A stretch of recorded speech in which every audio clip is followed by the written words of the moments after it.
Alright, so we're out here at the Dirt Farm Brewery on Bluemont, Virginia, and let's take a little tour of my Fj60.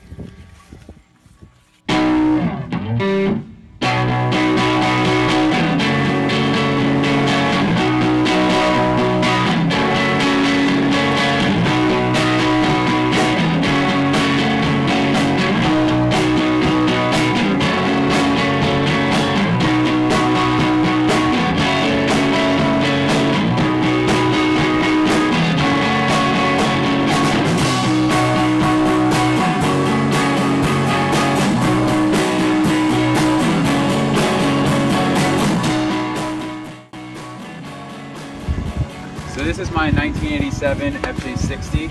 Her name is Nora. This is actually my second Fj60 that I've had. Ironically, both 1987s.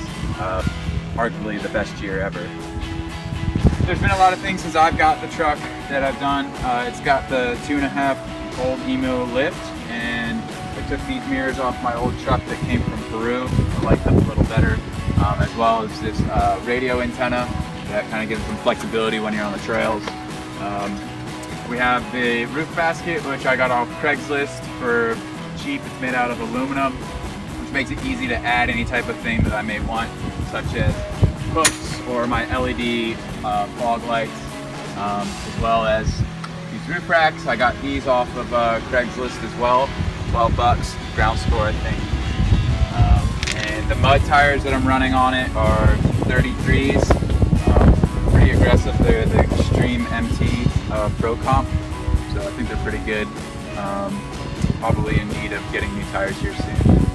So I just installed a CB radio antenna. The CB radio is going in a couple days. It's a Fire Stick 3-foot. I was able to fabricate a bracket for it so it can sit on the stock lift gate section here.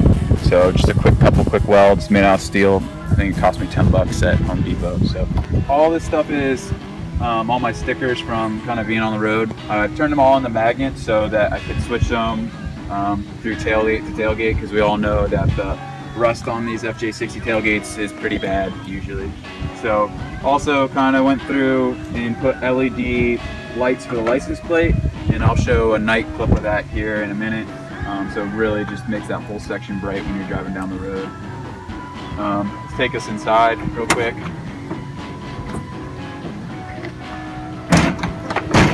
Got our 2 heavy boxes here for most of my tools. I bring all my tools on the trail and anything I may need, fluids and such. So also got a toolbox there, sleeping bag. So if we're like out on the trail, we can just throw the seats forward and sleep back there. Everything's LED. Again, I'll flip to a clip of this light getting turned on and so you can see how bright it really is, as well as the main dome light.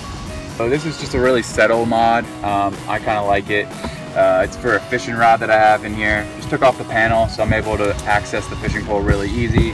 And you know, when you're down in the river, just drop a line in if you want to. So, all right, so I have a high lift jack here mounted on the back of the aluminum basket.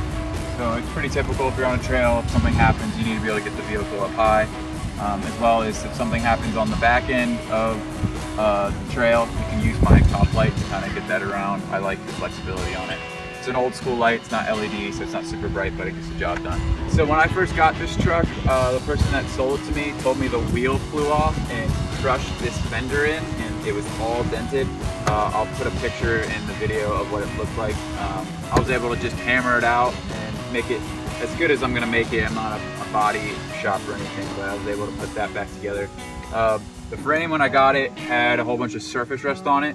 I kind of sanded that all off and painted the 2 coats of POR 15 through the frame and all the underbody just to kind of preserve it, especially that back area where the tailgate usually rusts out on the frame. So I'm not going to throw you under there, but it makes it look really good. Huge fan of POR 15 for sure.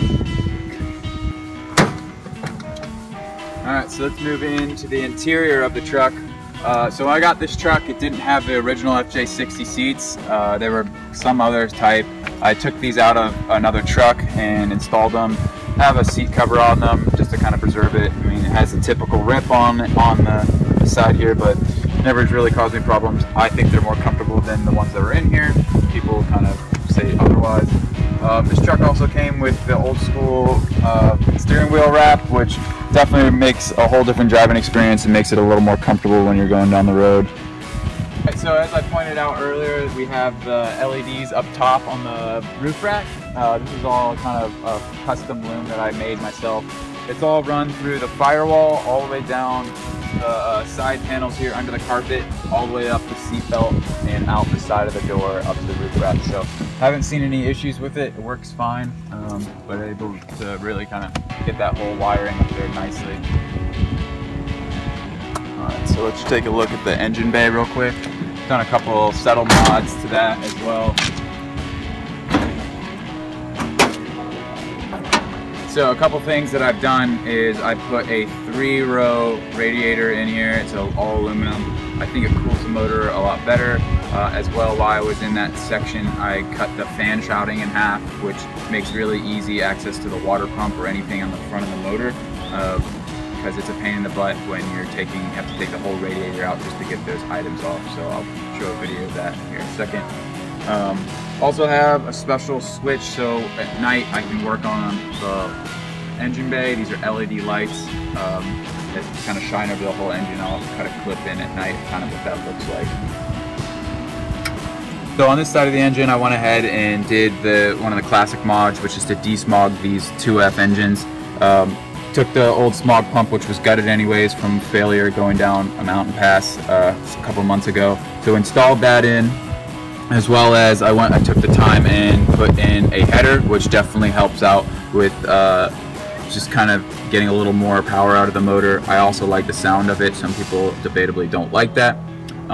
With the upper intake, when you took the manifold off, there was no way to heat that up anymore since they are connected.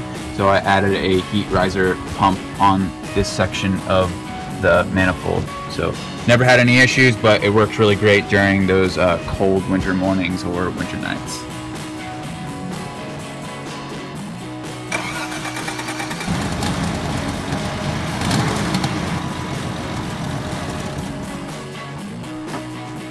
We have a couple sets of fog lights up front here, which they're not LED, but I like them because you kind of flip them up and make them the amber fogs or the regular fogs. We usually run them like this at night, especially on the back roads here in Virginia. Gives you that center spot line that you're looking for on the road.